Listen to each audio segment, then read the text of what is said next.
ትግራይ ባለፉት 30 ዓመታት በንጽጽር ከኢትዮጵያ የተሻለ ሰላም አላት። በኢህአደግ ዘመን የተሻለ ሰላም ያለው ክልል የትግራይ ክልል ነው። ከ83 እስከ 2010 በነበረው ከዛም በላይ ምንም ችግር አልነበረም። በ30 ዓመት ውስጥ ግን የትግራይ ህዝብ ከስንዴ ልመና ሊገላገል አልቻለም። ጉዳዩ ሰላም ብቻ አይደለም፣ መስራት ይፈልጋል። ካልሰራን ሰላም ብቻ ያመጣዋል ብለን የምናስበው ነገር ትክክል አይደለም። ሰላም ያስፈልጋል። በሰላም ላይ ግን ተጨማሪ ስራ ያስፈልጋል። ካልተሰራበት አይመጣም ውጤቱ ማለት ነው እንጂ 30 ዓመት ሰላም የነበረበት ክልል አሁንም ስንዴ የሚጠብቅ ከሆነ ትርጉም የለውም ማለት ነው። ብቻውን ትርጉም የለውም። ጸጥታን በሚመለከት ከብዙዎቻችሁ የተነሳው ኮንሰርን በጣም ትክክለኛ ኮንሰርን ነው።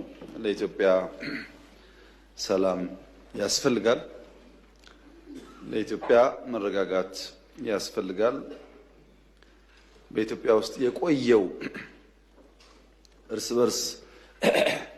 በርስ የመጋጨት ጦርነት ማብቃት ይኖርበታል የተባለው ትክክለኛ ሀሳብ ነው።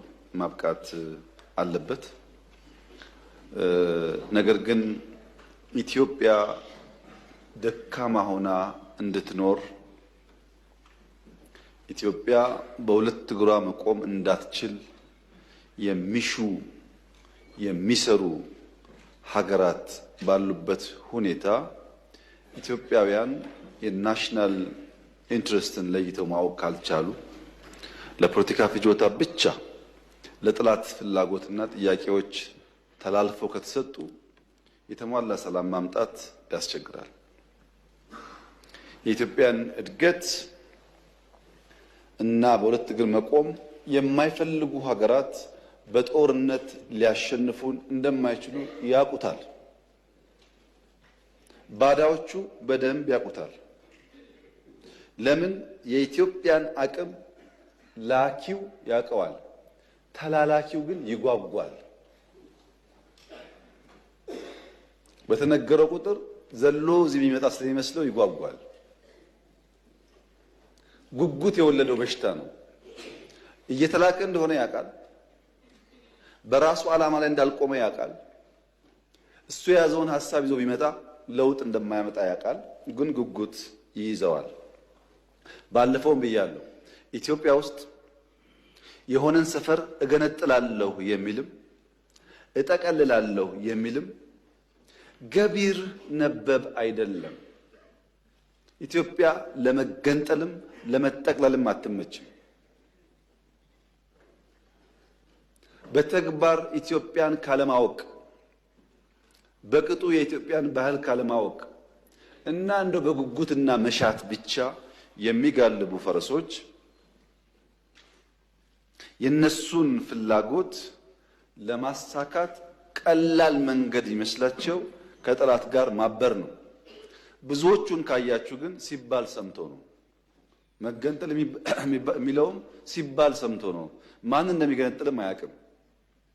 መጠቅለል የሚያስበውም ሲባል ሰምቶ ነው። እንኳን ለመጠቅለል አክሮ ለመኖርም በጣም ከባድ ጊዜ እንደሆነ አይገባውም።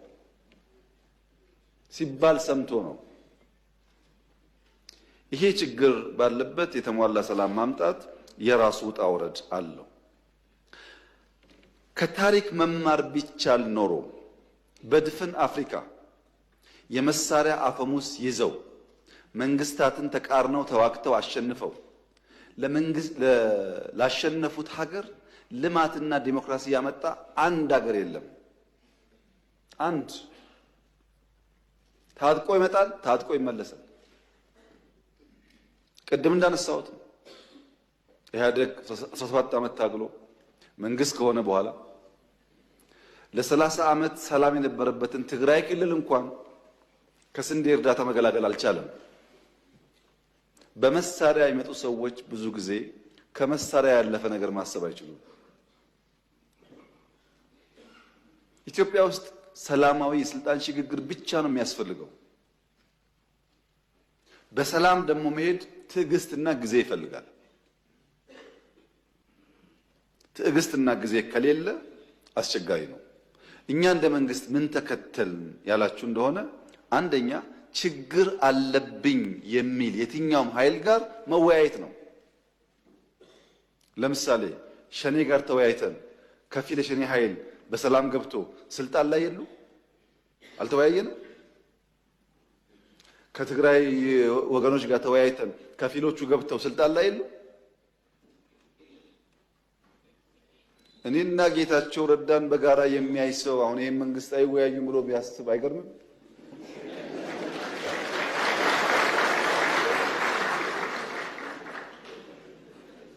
ሰው ሊስት ይችላል። የግል ጉዳይ አይደለም። በእኔና በኤክስ በእኔና በዋይ መካከል የግል ጉዳይ አይደለም፣ የሀገር ጉዳይ ነው።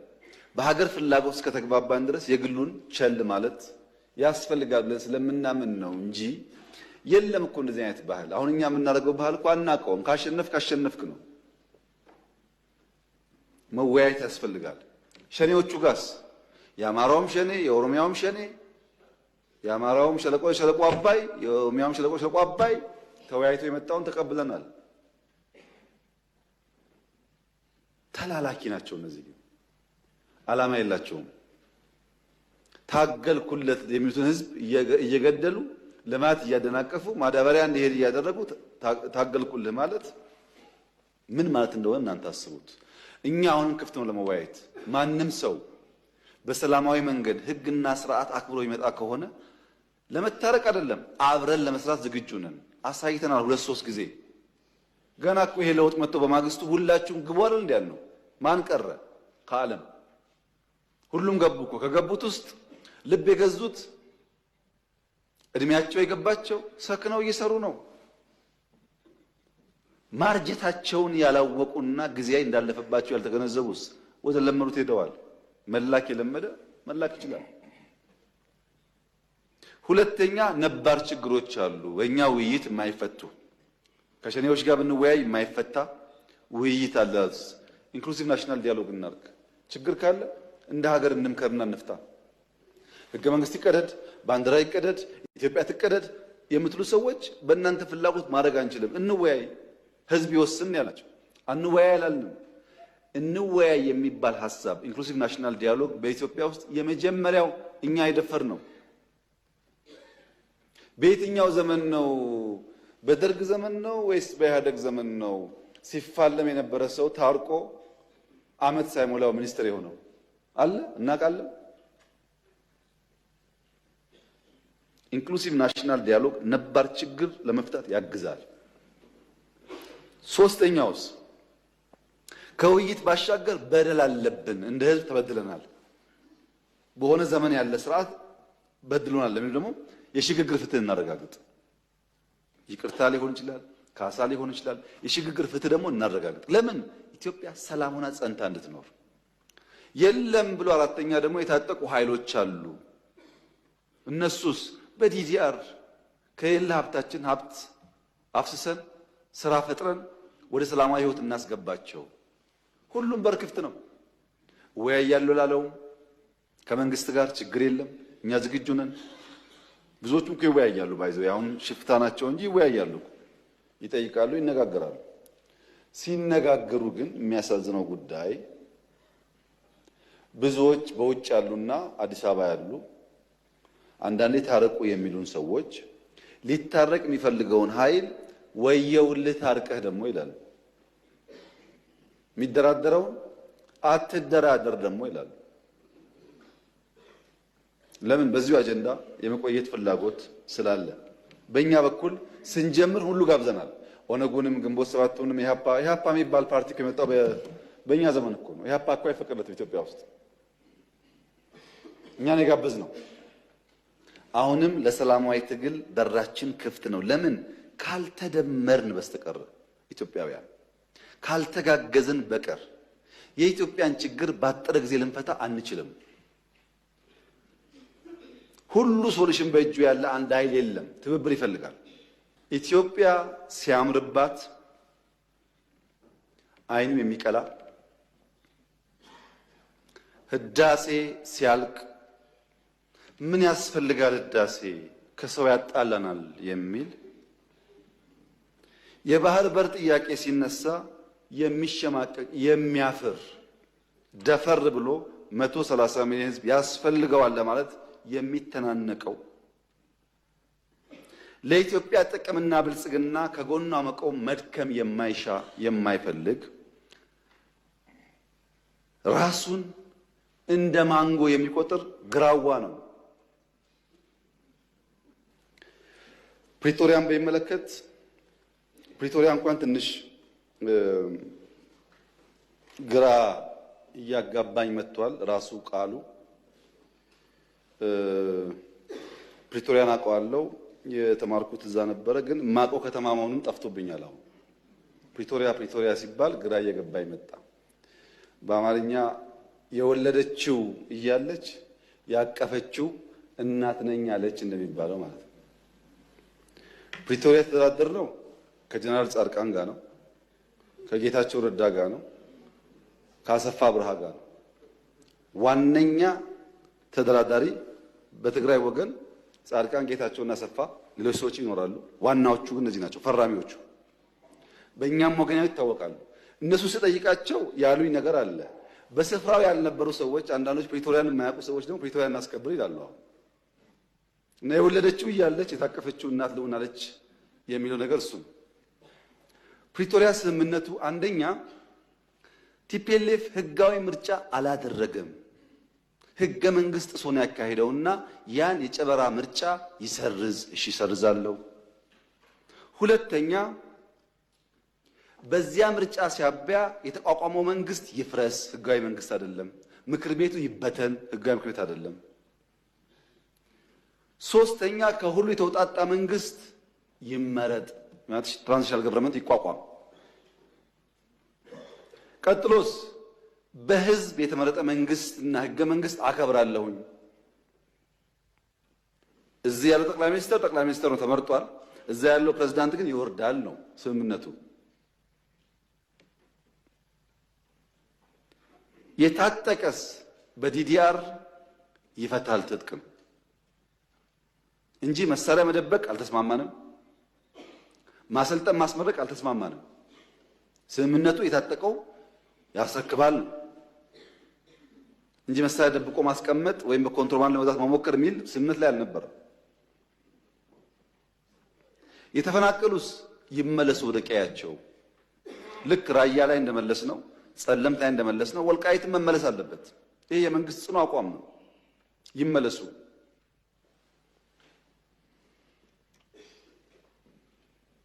የውጭ ጉዳይ፣ የጸጥታ፣ የመከላከያ ጉዳይስ የፌዴራል ስልጣን ነው። ማን ያለው? የራሱ የህወሓት ህገ መንግስት። እኔ አልጻፍኩም። የነሱ ህገ መንግስት የውጭ ግንኙነት በሚመለከት የፌዴራል መንግስትን ይመለከታል፣ መከላከያን በሚመለከት፣ ደህንነት በሚመለከት ፌዴራል ይመለከታል ይላል ህገ መንግስቱ። አልቀየርነውም፣ ታውቃላችሁ።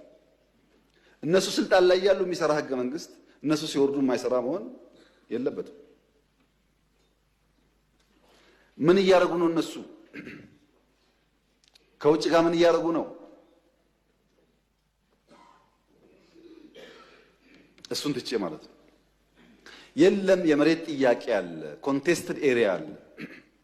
በአማራ ይገባኛል የሚባል ቦታ፣ በትግራይ ይገባኛል የሚባል ቦታ አለ። እሱ እንዴት ይፈታ ለሚለው ራሱ ህገ መንግስቱ ምላሽ አለው። የተከበረው ምክር ቤት በአንክሮ እንዲያስተውል የምፈልገው ኢትዮጵያ ውስጥ በኦሮሚያና በአማራና በሶማሌ በምናምን መካከል ድንበር የለም፣ ወሰን ብቻ ነው ያለው።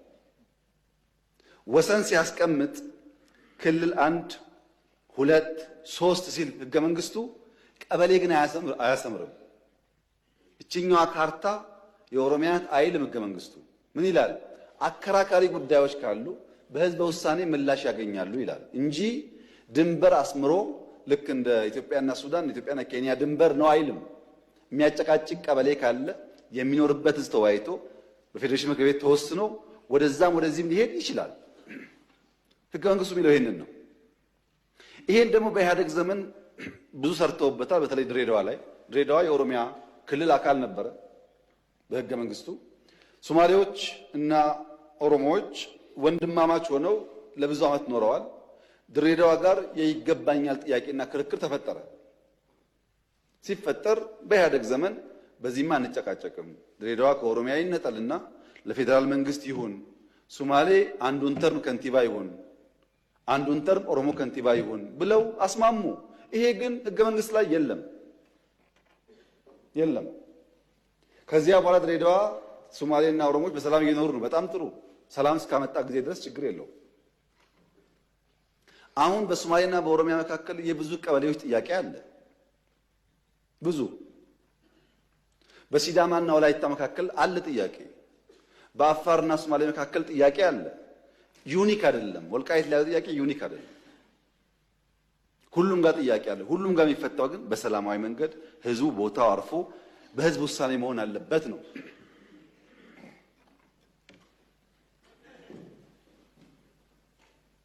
ህዝቡን ሆልድ አድርገው ይዘው አይመለስም ብለው የሚፈጥሩት ቀውስ ህዝቡ ላይ ችግር ከማምጣቱም በላይ ይሄንን ጥያቄ ራሱ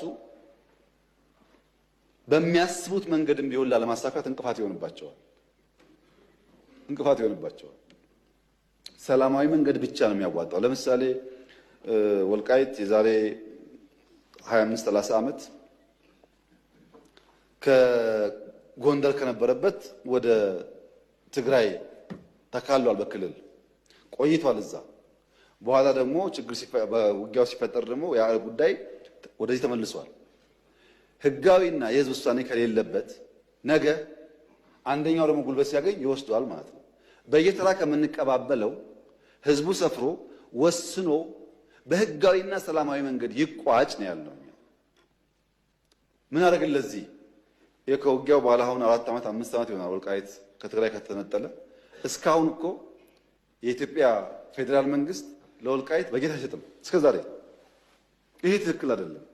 ህዝቡ እየኖረ መምህር እያስተማረ ጤና ሰው እያከመ በጀት አልቦ ዞኑን ማስቀመጥ ትክክል አይደለም። ህግ ለማክበር ሲባል ነው የተደረገው እንጂ ትክክል አይደለም። በጀት የላቸውም። ለምን? ከትግራይ ጋር ተነጋግረን ስላልፈታ ነው። እኛ አሁን ያለን አቋም የወልቃይት ጉዳይም ይሁን በጎንደርም ጥያቄ ያለው ሰው ይሁን በአዲስ አበባም ጥያቄ ያለው ሰው ይሁን ኢትዮጵያዊ እስከሆነ ድረስ ተነጋግረን በሰላማዊ መንገድ በህዝበ ውሳኔ መልስ ሊያገኝ ይችላል። ለዚህ መዋጋት አያስፈልገንም። ግጭት አያስፈልገንም። ህዝብ ማስቸገር አያስፈልገንም። የኛ አቋም እሱ ነው። ይሄን የተግባባ ነው ፕሪቶሪያ ላይ። መንግስት በሚመለከት ስምምነቱ ከሁሉ ፓርቲዎች ውጣጣ ነው። እኛ ምን አለ አንፈልግም፣ ብልጽግና አይፈልግም። ግድ የለም እናንተ የሚመቻቸው ምረጧል። የሚመቸን ጌታቸው ነው አሉ። ጌታቸው ፕሬዝዳንት ሆነ። ጌታቸው በፍጹም አንፈልግም ብሎ አባረሩና የሚመቸን ታደሰ ነው አሉ። ታደሰ ተመረጠ። አሁን ደግሞ ታደሰ ሲባረር እንጠብቃለን። እኛ ሰው አልመረጥንም። መራጭ እነሱ ናቸው። መርጠው የማይስማማቸው ታስታውሳላችሁ። በሐዋሳው ጉባኤ በመጀመሪያው ለውጥ ላይ ችግር ነበር። በሐዋሳው ጉባኤ 100% የቲፒኤልኤፍ ማዕከላዊ ኮሚቴ ድምፅ ሰጥቶ ከመረጠኝ በኋላ በ2 ወር 3 ወር ደግሞ አልተስማማውም። እራሱ መርጦኝ ማለት ነው። አሁን ያለውም እንደዛ ነው። እኛ በጀት እስካሁን እንለቃለን፣ ማክሲመም ሰፖርት እናደርጋለን። የተበላሸ በአቅም ጠግነናል። የኛ ፍላጎት ትግራይ ክልል ተጨማሪ ውጊያ አያስፈልግም። ዓላማ የለውም። ትግራይ የሚደረግ ውጊያ ዓላማ የለውም። ዓላማ የለው ውጊያ ደግሞ የተሳካ ይሁን ያልተሳካ ማረጋገጫ የለውም። የሆነ ግብ ለማሳካት ካልሆነ በስተቀር ዝም ብሎ ሰው ህይወቱን አይከፍልም። ጥቅም የለውም ትግራይ የሚደረግ ውጊያ እና ሰላም ያስፈልጋል። የጥይት ድምፅ ሞት አያስፈልግም። እኛ እንደው ከአማጺ ጋር መነጋገር ልምዱ አለን። ቅድም እንደገለጽኩት ተወያይተናል። ቲፒኤልኤፍም በሰከነ መንገድ አንደኛ ምርጫ ቦርድን አክብሮ ህገ መንግስት አክብሮ ትክክለኛ ጉባኤ አድርጎ ህጋዊ ፓርቲ መሆን የሚጠበቅበት ከባድ ነገር እኮ አይደለም። ምርጫ ቦርድ መጋበዝ፣ አሰራሩን መከተል፣ ጉባኤ ማካሄድ፣ ምርጫ መሳተፍ፣ ካሸነፈስ መንግስት መሆን።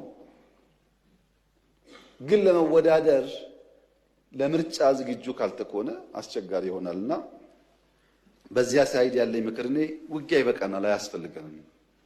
ግድ የላችሁ ብትዋጉም አታሸንፉ፣ አይታችሁታል፣ ጥቅም የለውም። ግን ውጊያ አያስፈልገንም። ተባብረን አገር እናልማ ነው። ለምን ጉልበት ይዞ ያልወጣውን ተራራ ከዘራ ይዞ አይወጣውም ይባላል። በጉልበት ዘመን ያልሆነውን ዛሬ አይሳካም። ቱ ሌት ባይዘው የኢትዮጵያን መንግስት በኃይል ቱ ሌት አይቻልም። አለፈ። ያኔ ተሞከረ፣ አልሆንም፣ አለፈ። ካሁን በኋላ ሰላም ብቻ ነው። እንደ አባይ ሺህ ዓመት ሸለቆ ውስጥ ሲጓዝ ይኖራል እንጂ አንድም ቀን መንግስት በኃይል መጣል አይቻልም። ለዚህም የትግራይ እናት የምትፈልገውን ሰላም ማምጣት መሯቸዋል። እነሱ ልጆቻቸውን ገብረው በቃን ብለዋል። ለነሱ ሰላም በእኛ በኩል ዝግጁ ነን። በዚያ ሳይድም ዝግጁ መሆን ያስፈልጋል። በቅርቡ ሰምታችሁ ከሆነ ወታደሮች ደሞዝ ጭማሪ በሚል ትንሽ ችግር ገጥሞ ነበር ትግራይ ውስጥ። ትግራይ ያሉ የታጠቁ ኃይሎች በዲዲአር በህጋዊ መንገድ ቢወጡ ለራሳቸውም ለቤተሰባቸውም ለሀገርም ይጠቅማል። ወጣቶች ናቸው፣ ጉልበት አላቸው፣ ማቋቋም ይቻላል። እነሱ ዲዲአር ፕሮሰስ ውስጥ እንዳያልፉ አድርጎ በመያዝ በደሞዝ መጨቃጨቅ አስፈላጊ አይደለም። ትግራይ የምንልከው በጀት በሙሉ የሚውለው ለወታደሮች ነው። ይሄ ትግራይን እየጎዳ ነው ያለው። በነገራችን ላይ አሁን ለምሳሌ ጅጅጋ በጣም ከፍተኛ ለውጥ አለ። በኮሪደር አይታችኋል። ከሶማሌ ክልል ገቢ በከፍተኛ ደረጃ የትግራይ ክልል ገቢ ይበልጣል። ባለፈው ዓመት የትግራይ ይበልጣል። ከጅጅጋ ገቢ መቀሌ 6-7 እጥፍ ይበልጣል ገቢው። ገቢ ተሰብስቦ ከሶማሌ ክልል በላይ ከዚህ ተመድቦ እንዴት መቀሌ ውስጥ 1 ኪሎ ሜትር 2 ኪሎ ሜትር ኮሪደር አይሰራም? ይበልጣል ገቢያቸው። በፋክት ያለው እናንተ ማየት ትችላላችሁ። ወደ ልማት ካልተኬደ ሁልጊዜ ውጊያና ግጭት ጠቃሚ አይደለም። ቅድም እንዳነሳሁት 30 ዓመት ስልጣን ላይ ባሉበት ጊዜ የትግራይ ህዝብ ትናንሽ 50 መቶ ግድብ ቢገደብለት ኖሮ ከራሱ አልፎ ሌላ ይመግብ ነበር። እና ትግራይ ውስጥ የውጊያ ዓላማ ፌዴራል መንግስት የለውም፣ አንፈልግም። ለምን? ዓላማ የለውም፣ ጥቅም የለውም። የትግራይ ክልል ያሉ ሰዎች ይሄን ተገንዝበው ወደ ሰላም ቢያዘነብሉ ይሻላል ነው ምክሩ። ጦርነት የለም ማለት የቶክስ ድምፅ አይሰማም ማለት አይደለም። እውነተኛ ፍትህ ካልተረጋገጠ በማንኛውም ሰዓት ጦርነት ሊፈጠር ይችላል። ፍትህ ለማረጋገጥ ነው የሰው ልጅ መትጋት ያለበት። ኢፍትሃዊና ኢርትዓዊ ውሳኔ ባለበት ሁኔታ የተሟላ ሰላም ሊፈጠር አይችልም። ይሄን መገንዘብ በእጅጉ ያስፈልጋል። ቀይ ባህር በሚመለከት መላ የኢትዮጵያ ሕዝብ የተከበረው ምክር ቤት በአንክሮ እንዲያ የሚፈልገው ነገር አለ። እኛ የቀይ ባህር ጉዳይ ህጋዊ፣ ታሪካዊ፣ መልክዓ ምድራዊ እና ኢኮኖሚያዊ ጥያቄ ነው ብለን እናምናለን። ይሄ ጥያቄ አንዳንዱ ነገ ካልተመለሰ ይላል፣ አንዳንዱ ነገ እኔ ስመጣ ካልጀመርኩት ይላል። ሁለቱም አያስፈልግም። ቀይ ባህርን ኢትዮጵያ ለማጣት 30 ዓመት ከዚያ በላይ የወሰደ ትግል ነበር። ታውቃላችሁ። በ30 ዓመት ትግል ውስጥ በብዙዎች ርብርብ ነው ኢትዮጵያ ያጣችው። ሌላ 30 ዓመት ያስፈልጋታል ብዬ ግን አላስብም። በተረጋጋ መንገድ፣ በሰከነ መንገድ በውይይት መሄድ በጣም አስፈላጊ ነው። የፈለገ ብንወያይ ግን ለማጣት የፈጀብን 30 ዓመት ለማግኘት ይፈጅብናል ብዬ ግን አላስብም። ጊዜው ግን በቂ ስለሆነ በተረጋጋ መንገድ ማየት ያስፈልጋል። ምክር ቤት የኢትዮጵያ ሕዝብ እንዲያምፈልገው ግን ጥያቄው ስናነሳ አንዳንዱ ሾርት ስለሆነ ሚሞሪው ዛሬን ብቻ ስለሚያስብ ትንሽ ዳራውን ልስጣችሁ። መጀመሪያ ኢትዮጵያን የቀይ ባህር አክሰስ ያሳጣው ውሳኔ ማን ወሰነው? ካቢኔው ይሆናል ብለን የካቢኔውን ዶክመንት ብናገላብጥ የለም፣ ካቢኔው አያውቀውም። አይ የለም ምክር ቤት ይሆናል የወሰነው ብለን ብንወስን ምክር ቤቱም አልነበረ፣ ምክር ቤት አያውቀውም ውሳኔው። የለም የኢትዮጵያ ሕዝብ በሪፈረንደም ወስኖ እንዳይሆን እንዳይባል ነበርን እኛም ያኔ። የኢትዮጵያ ሕዝብ ያልወሰነው ተወካዮቹ ያላዩት ቢያንስ ካስፈጻሚ ካቢኔ ያላየው ውሳኔ ማን ወሰነው? ማጣትን የሚያክል ነገር ያጣንበት መንገድ ህጋዊነት ችግር እንዳለው ማሳያው ተቋሞች አልገቡበትም። ካቢኔው አያውቀውም። አንድ ገጽ ወረቀት ማግኘት አልቻልንም። እንዴት እንዳጣ ነው የሚያስረዳ እና ህዝብ የማያውቀው ፓርላማ የማያውቀው ካቢኔ የማያውቀው የኢትዮጵያን የባህር አክሰስ ውሳኔ የሚያሳጣ ነገር የወሰነው ማን ነው የሚል ጥያቄ ማንሳት እንዴት ስህተት ሊሆን ይችላል? ካለ ይነገረን። ከሌለ ግን ይሄ ጉዳይ ይሄን አንስቶ እንደ መድፋት አይደለም፣ የህልውና ጉዳይ ነው። ማን ወሰነው? ይሄ ነው ጥያቄው። እዚህ ጋር ሁለት ችግሮች አሉ። አንደኛው የተዛባ ትርክት ውጤት ነው። የሚገባንን መጠየቅ ነውር አድርጎ የሚያስብ የሚገባንን ማንሳት ትክክል አይደለም ብሎ የሚያስብ እሳቤ፣ ይሄ ደግሞ የትርክቱ ውጤት ነው። ግን ለእናንተ ለማስታወስ እንዲሆናችሁ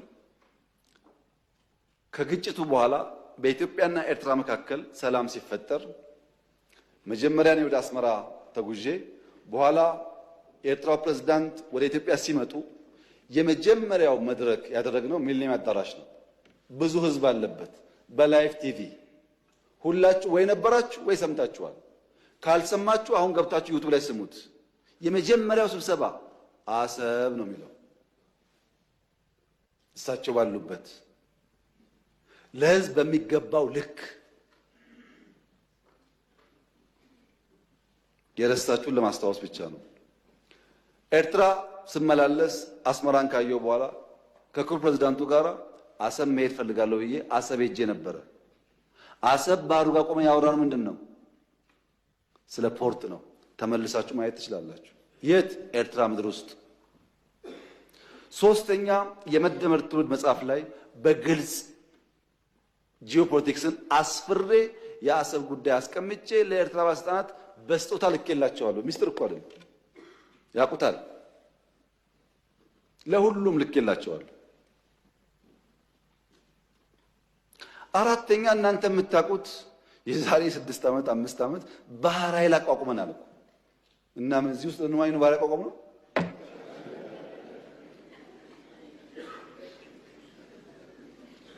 ለምን ሰዎች ይሄን ደምሮ ማየት እንደሚቸገሩ አይገባኝም። ኢትዮጵያ ቀይ ባህር እንደሚያስፈልጋት ከለውጡ በፊትም እናምን ነበር፣ እንናገር ነበር። ያኔ መደመጥ አንችልም። ከጀመርንበት ቀን አንስቶ ግን ንግግሩ አለ። ያ ንግግር ግን ሰላማዊ መሆን አለበት። የተከበሩ እንዳነሱት ከኤርትራ መንግስት ጋር ተስማምተን ከዚህ ወደ አሰብ ሄደው መንገድ ጠግነን አልኩኝ። እንከፍታለን ጠግነን ነበር።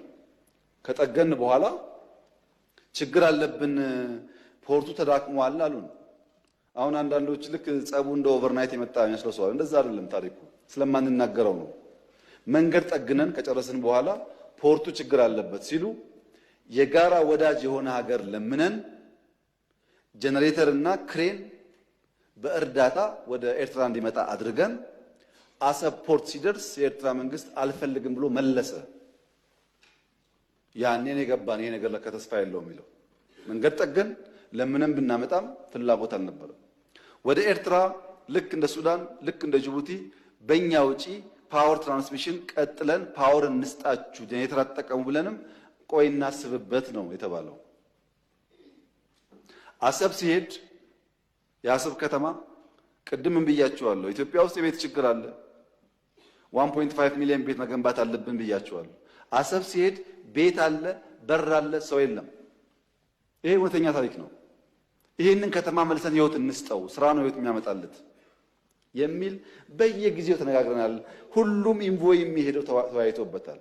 በኤርትራ በኩል በግልጽ ባላወቅነው መንገድ ለዚያ ጉዳይ ምላሽ ለመስጠት ብዙ ዝግጁ አልነበሩም። እሱ ቀርቶ የከፈትናቸው ወደቦች፣ ድንበሮች በሰሜን የከፈትናቸው ወዲያው ተዘጉ። ታስታውሱ ከሆነ የተዘጉት እኮ አሁን አይደለም። እናንተ ችግር እንዳለ ሳትሰሙ ነው የተዘጉት። እና የኤርትራ ህዝብ አሁንም ወንድም ህዝብ ነው። ምስኪን ህዝብ ነው። አገሩን ለቆ የተሰደደ ያለ ህዝብ ነው። ከዚህ ህዝብ ጋር በጋራ መስራት መተባበር ፍላጎታችን ነው። በፍጹም የውጊያ መሻት የለንም። በህጋዊና ንግግር ሊፈታ ይችላል ነው። ለብዙ ሀገራት በተናጠል ተናገር ያለው ምክር ቤት መስማት ከፈለገ ግን ለአሜሪካ፣ ለቻይና፣ ለራሻ፣ ለአውሮፓ፣ ለአፍሪካ አሁን በተከበረው ምክር ቤት መግለጽ የፈለገው ነገር የኢትዮጵያ የቀይ ባህር አክሰስ ጉዳይ አይቀሬ ስለሆነ ቅድሚያ የሚሰጠው ሰላምና ንግግር ስለሆነ እባካችሁን ሸምግሉንና መፍትሄ አምጡልን። ይሄው ጥያቄያችን እኛ አሁን ሸመግልላችኋለን ሰላም ያስፈልጋል እያሉ ማዘናጋት ከሆነ ግን ብዙ መሄድ አይመስለኝም፣ ጉዳዩ አይመስለኝም። ይሄ እኔ ስለፈለጋችሁ አይደለም፣ ናቹራሊ አይሆንም ነገርየው። በአንድ ቀንም አንመልሰውም፣ በአንድ ቀንም አላጣነውም። ናቹራል ሂደቱን ተከትሎ ይሄዳል። እዛው ላይ ጥያቄው የተነሳው የውስጥ አጀንዳን ዳይቨርት ለማድረግ ነው ያሉት የተከበሩት። በእርግጥ ይሄን ነገር ከኤርትራውያን ሰምተናል፣ ብዙ ጊዜ ነግረውናል። ለምን ምክር ቤት እንደመጣ አላወቅኩም እንጂ ኤርትራውያን ይሄ ጉዳይ የሚነሳ ያለው የውስጥ ጉዳያቸውን ዳይቨርት ለማድረግ ነው ብለውናል። እንዴት ዞሮ እዚህ እንደመጡ ባይገባኝም ማለት ነው። እና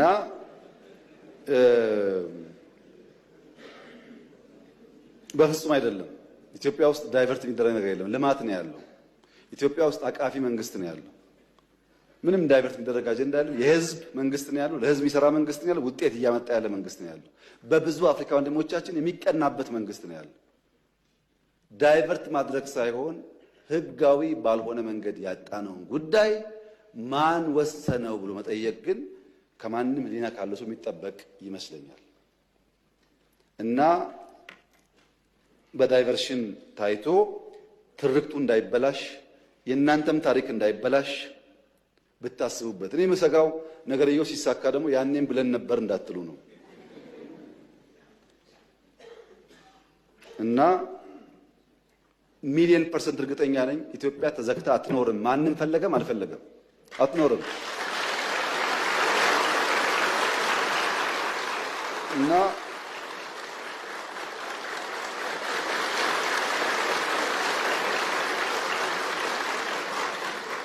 አንደኛው ችግር ትርክት ነው። የማይገባቸውን ህግ የማይፈቅድላቸውን እንደዚህ የማያደርግላቸውን ጠየቁ። የትኛው ህግ ከወሰደው በኋላ ነው የጠየቅነው? ትርክቱ መፈተሽ ያስፈልጋል። ሁለተኛው ኢትዮጵያ ካደገች ብሎ የሚሰጉ ሰዎች ደግሞ አሉ። ሀገራት ኢትዮጵያ ኦልሬዲ ትልቅ ናት እኮ። የት ነው የምታድገው? በአፍሪካ ሁለተኛው ትልቁ ፖፑሌሽን እኮ ናት። በዓለም እኮ 10ኛዋ ናት። ትልቅ ናት።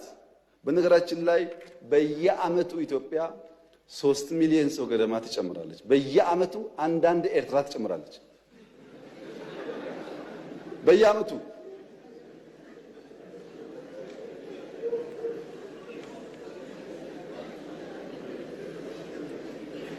እና ኢትዮጵያ በየአመቱ ሀገር እየጨመረች ትልቅ የሆነች ሀገር ካደገች ምን ትሆናለች ከተባለ ካደገች ታግዛለች።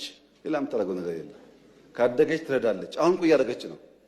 ስንትና ስንት ስደተኛ ተሸክመን የለም እንደዚህ ዛሬ ሳናድግ። ይሄ ስጋት ችግር አለበት እና የኛ ጎረቤቶች በሰላም መኖር እንደምንፈልግ ማወቅ አለባቸው። ታዲያ ለምንድን ነው ከኤርትራ ጋር የተጀመረው ጉዳይ ፈርለቆ የወጣው ያላችሁ እንደሆነ ፕሪቶሪያ ነው። በወደቡም ስለምን ነበር፣ በልማቱም ስለምን ነበር፣ ስንለማመጥ ነበር፣ በጣም ስንለምን ነበር። ከዛ ነገ ይሆናል ብለን ግን ፕሪቶሪያ ስንፈራረም ትክክል አይደለም። ለምን ይቆማል? ቲፒኤልኤፍም ትግራይም ተጠቅልለው ካልጠፉ ቀጠናው ሰላም አያገኝም። እኛ እኮ ህዝባችን ናቸው፣ ልብ ከገዙ እንዲጠፉ አንፈልግም አልና አቆምን። በዚህ በኩል ማስቀጠል ሲያቅታቸው በዚያ በኩል ጀመሩ። አሁን ዋናው ጉዳይ ጭቅጭቅ ውስጥ ግቡ ነው፣ ሳትዋጉ አትቀመጡ ነው። የኛ መልእክት ለኤርትራ መንግስት፣ ኤርትራውያን ወንድሞቻችን ናቸው፣ ከነሱ ጋር ውጊያ አንፈልግም። ለኤርትራ መንግስት ያለ መልእክት አንደኛ ጥይት አስተላላፊ አትሆኑ፣ ሀገር ሁኑ። ወደ ጎረቤት ሀገር ጥይት ማስተላለፍ ጥሩ አይደለም። አባይም ጸባይ ገዝቷል፣ የኛም ሽፍቶች ጸባይ ይገዛሉ እና አንድ ቀን ጥይት ሳመላልስ ብሎ ታሪክ ስለሚናገሩ ጥይት ማቀባበል ቢቀርባችሁ። ስለማናቅ አይደለም፣ እናያችኋለን። ህገወጥ የሰዎች ዝውውር ቢቀር፣ ተጨናንቀናል። ከተማ ውስጥም እንደምታዩት የሚመጣ ሰው ካለ በህጋዊ መንገድ ቢመጣ፣ ህገወጥ ንግድ ቢቀር፣ ፎርጅድ ብር ቢቀር፣ አሜሪካ አስቀምጣቸው የምትሰሯቸው ብላክ ማርኬት ማሳደግ ቢቀር፣ እንደ ጎረቤት ብንተሳሰብ፣ ህጋዊነት ከተከተል በንግዱም በሚፈናቀለው ጥይት ማቀበሉን ከተዋችሁ በሰላም አብረን ለማደግ በፍቅር አብረን ለመቀጠል ከምን ጊዜውም በላይ ኢትዮጵያ ፍላጎት አላት። እኔ ልክ እንደባለፈው አሁንም አስመራ መሄድ ፍላጎት አለኝ። ችግር የለብኝም። ምን ከሆነ ትርፍ ካለው ነው። ትርፍ ከሌለው ጊዜ ማባከን ነው። እኔ ባሌ የመላለስበትን ጊዜ ዝም ብዬ በከንቱ አስመራ ልመላለስ አልችልም። ጊዜ የለኝም። ስራ አለኝ። ጦርነት አንፈልግም የምንለው ደግሞ በምክንያት ነው። እኛ እንዳያችሁት የሚያጓጓን ነገር አለ። የ10 ቢሊዮን ብር ኤርፖርት እንገነባለን። የ10 ቢሊዮን ብር ነዳጅ ማዳበሪያ እንገነባለን። የ9 ቢሊዮን ብር ቤት እንገነባለን። ኮሪደር እንገነባለን። ይሄ ሁሉ የሚያጓጓ ስራ እያለ ሰው ጦርነት ሊያስብ አይችልም። ጦርነት የሚያስብ ስራ የሌለው ብቻ ነው። እኛ የሚያጓጓ የምንተጋለት የምንለፋለት የልማት ስራዎች አሉ። ከማንም ጋር የመዋጋት ፍላጎት የለንም። ለምን? ውጊያው ከተነሳ የተከበረው ምክር ቤት ውጊያው ከተነሳ ውጤቱ ግልጽ ነው። ግልጽ ነው ውጤቱ። ከዛ በኋላ የያ አይሰራም። አሁን አለመጀመር ማለት ነው። አሁን ውጊያ እንትና ያግዘኛል እንትና ያግዘኛል የሚባል ነገር ሰው እንዴት ዩክሬን እያየ ፓለስቲኔን እያየ ስለማገዝ ያወራል? ማንም አይሞትልህም። ሞራል ይሰጣል እንጂ አይሞትልህም። መጨረሻ የምትሞተው አንተው ነህ። አያዋጣም። ከበደ አለ ተሰማ አለ የሚባል አያዋጣም። ከበደ ተሰማ 10 ጥይት ያቀብልሃል እንጂ መጥቶ አይሞትልህም። አየን እኮ በቲፎዞ ውጊያ እንደማይቆም እኮ አየን። እና አንፈልግም። ልማት ነው የምንፈልገው፣ ሰላም ነው የምንፈልገው። ከማንም ጋር ግጭት ለማድረግ ፍላጎት የለንም። ከገባን ግን ግልጽ ነው ውጤቱ። አስተማማኝ አቅም ነው ያለን። ማንም አያቆመንም። ይሄ ግልጽ መሆን አለበት። ማንም አያቆመንም። ወደዛ እንዳንሄድ ሪስፖንሲብሊ መስራት አስፈላጊ ይመስለኛል። ትርክቱን እያበላሸ ያለው ግን ምንድን ነው ያላችሁ መጨረሻ ላይ አንድ ተማሪ በፊዚክስ ክፍለ ጊዜ ዘግይቶ ወደ ክፍል ይመጣል። የፊዚክስ መምህራን እንደምታውቋቸው ናቸው። የእነሱን ክፍለ ጊዜ ማርፈድ ነውር ብቻ ሳይሆን ወንጀል አድርጎ ያስባሉ። በአማርኛ ክፍለ ጊዜ እንደምንም ይገባል፣ በጂኦግራፊ እንደምንም ይገባል። ፊዚክስ ማትስ ሲሆን ግን መምህራኖቹ አያስጠጉም። ታውቃላችሁ። እና አንደኛው ተማሪ አርፍዶ መጣ። ለምን አርፍደ መጣ ሳይለው መምህሩ እንዴት በእኔ ክፍለ ጊዜ ተረፍዳለህ ብሎ በረንዳ ላይ ከክላሱ በር ላይ ተንበርከክ ይለዋል። ተማሪ ተንበርክኮ ፔሬዱ ያልቅና ደውል ሲደወል መምህሩ ሲወጣ ተማሪ ዘሎ ይገባል ወደ ክፍሉ። ሲገባ ብላክቦርድ ላይ 2 ጥያቄዎች ያያል። ሆምወርክ መስሎት እንዳያመልጠው ቶሎ ይጽፋል። ጊዜ አልነበረውም። የሚቀጥለው አስተማሪ ገብቶ እንዳያጠፋበት በፍጥነት ጥያቄውን ጽፎ ሲጨርስ ሁለተኛው መምህር ገባ እና ቀጠለ ትምህርቱ። ቀኑ ዓርብ ዕለት ነበረ። ታውቃላችሁ እንኳን ሙሉ ፔሪየድ 10 ደቂቃ 20 ደቂቃ ስታረፍዱ በጣም ብዙ የቀረባችሁ ስለሚመስላችሁ ጭንቀት አለው። እና ልጁ ቤት ሲገባ ሆምወርክ ነው ብሎ ለይቱ ሙሉ ሲቆፍር አደረ። አልቻለም። ቅዳሜ ሙሉ ቀን ቆፈረ። አልቻለም። ቅዳሜ ያደረበት አልቻለም። እሁድ ዋለበት አልቻለም። እሁድ አጋማሽ ለሊት ላይ አንዷን ጥያቄ መለሳት። አንዷን መልሶ አንዱ ከበደው። አስቡት፣ ዓርብ፣ ቅዳሜ፣ እሁድ 2 ጥያቄ ለመመለስ ሲፈጋ ቆይቶ እሁድ ለሊት አጋማሽ ላይ አንዷን መልሶ አንዷ ቀረችውና ሰኞ ጠዋት ትምህርት ቤት ሄዶ የፊዚክስ መምህር ገብቶ አዲስ ቻፕተር መጻፍ ጀመረ። ተማሪው እንደ መምህር የባለፈው አሳይመንት ሳሉ የባለፈው ሳምንት ሆምወርክ ሳሉ ያማል እንደ ባለፈው ሆምወርክ አልሰጠውም ይላል መምህሩ። እንደ 2 ጥያቄ ጽፈው አርፍጄ ገብቼ ጽፌያለሁ እኮ ይላል። እና መምህሩ ምን አለ? እነዚህ 2 ጥያቄዎች እኮ በዓለም ላይ ያሉ የፊዚክስ አዋቂዎች ሞክረው አቅቷቸው ያልተመለሱ ጉዳዮች ናቸውና እዚህ ያለውም ተማሪ ጊዜ እንዳታባክኑ እንኳን እናንተ ሳይንቲስቶች አልመለሱትም እየጻፍኩላቸው እንጂ ስሩ እኮ አላልኳቸውም ማለት አሃ እንደዚያማ ከሆነ አንዱ መልሼዋለሁ። መምህሩ ሲያይ ሰው ሲያሳዩ ለካ ትክክል አንደኛውን ፈቶታል። ዓለም አልቻለም የተባለው ለምን ስላልሰማ አትችልምና አትስራው ብሎ መምህር ሲጽፍ ቢሰማ ኖሮ እሱም አጣጥፎ ይቀመጥ ነበር። እሱ አልሰማም አትችልም ማለት ነው። እና የተከበረው ምክር ቤት ኢትዮጵያ ቀይ ባህር አይገባትም የሚለውን አልሰማንም። አመሰግናለሁ።